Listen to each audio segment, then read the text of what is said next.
Ayos ka lang ba? Oh.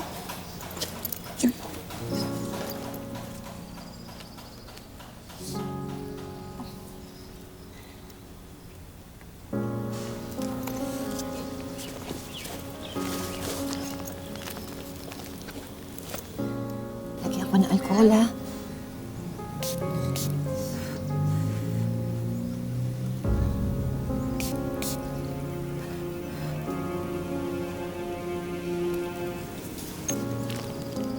May mga anak kasi ako. Siguro, mga kasing edad mo sila. Mahilig kasing maglaro sa labas yun eh. Palaging nasusugatan. Kaya palagi ako may dalang ganito. Pero huwag kang susuko. Tapusin mo yung laban. Ayoko na po. Nahihiya na po talaga ako eh. Ayoko na. Mas nakakahiya kung hindi mo tatapusin yung laban. At saka, isipin mo yung mga taong nagmamahal sa'yo. Huwag kang susuko.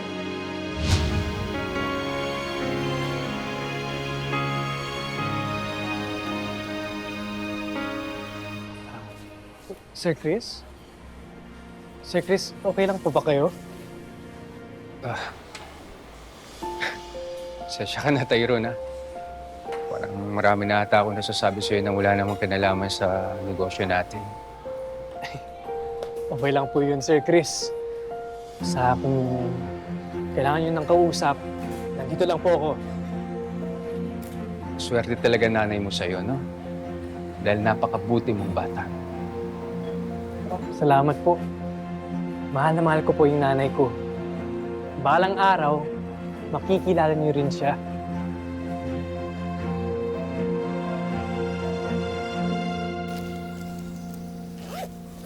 Hindi pa rin po kayo nagbabago, no? Hanggang ngayon may dala pa rin po kayong first aid sa bag nyo. Ako, ewan ko ba? Ang lalaki na nga ng mga anak ko eh. Pero lagi ko pa rin silang iniisip. Kasi gusto ko, palagi ko silang napoprotektahan. Kaya ayan, palagi pa rin akong may dalang ganitong kit. Swerte naman sila.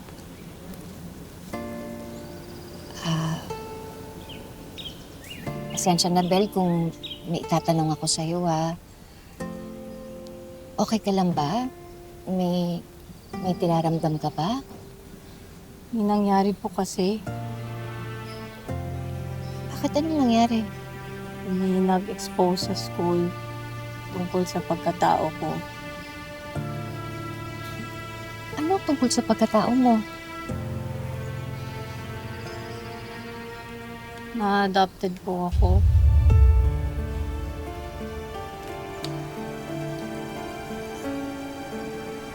Ampun ka ni na Chris at ni Via?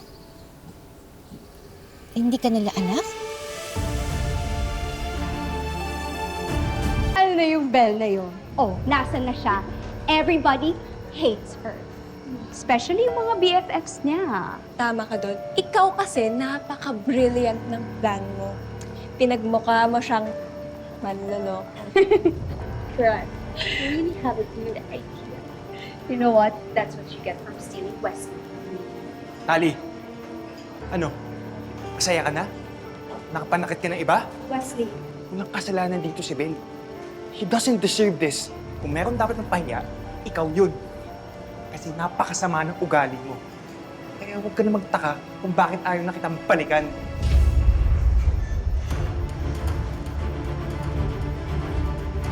Ate, what? Magkama kayo ng mga losers na yon! Total, hindi ko naman kayo kailangan, mga bangkat kayo! Love, Daddy. You can say that. No. Sa school time nila.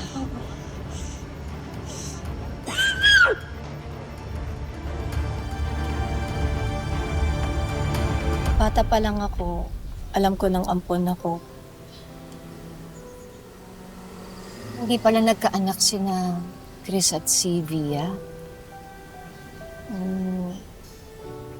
Sabi po ni Dad na nag-try naman po sila, kaso nakunan si Mommy. So, nagdesisyon silang ampunin na lang ako. Alam mo, Bel, walang masama sa pagiging isang ampon. Kaya dapat, huwag mo ikahiya yun. Hindi ko naman pong ikinahihiya yun. Niisip ko talaga na sakit pa rin na nainiwan nila ako. Na ipinamigay na lang nila ako sa iba. Sigurado ako, Bel. May mabigat na rason kung bakit ginawa yun ng mga magulang mo. Pero kahit na, paano nila nagawa sa akin yun? Sa ngayon, hindi mo pa maiintindihan yan. Pero sigurado ako balang araw, malalaman mo din lahat ng mga sagot yun sa tanong mo. Salamat po ulit. Wala yun. Alam mo, Bel, hindi ko maipaliwanag pero ang gaan ng loob ko sa'yo. Actually, mula pa po noon, ganyan rin po ang nararamdaman ko po sa inyo.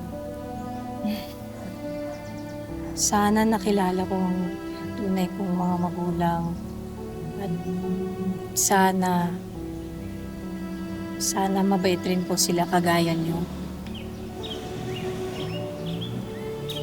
Hindi mo ba sila hinanap? Wala pong chance eh. Kasi iniwan po nila ako nung baby pa ako. Tsaka ayaw rin ni mommy at ni dad na makilala ko yung totoong magulang ko.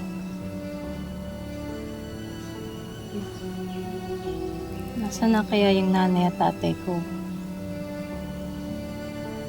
Naiisip pa ba kaya nila ako?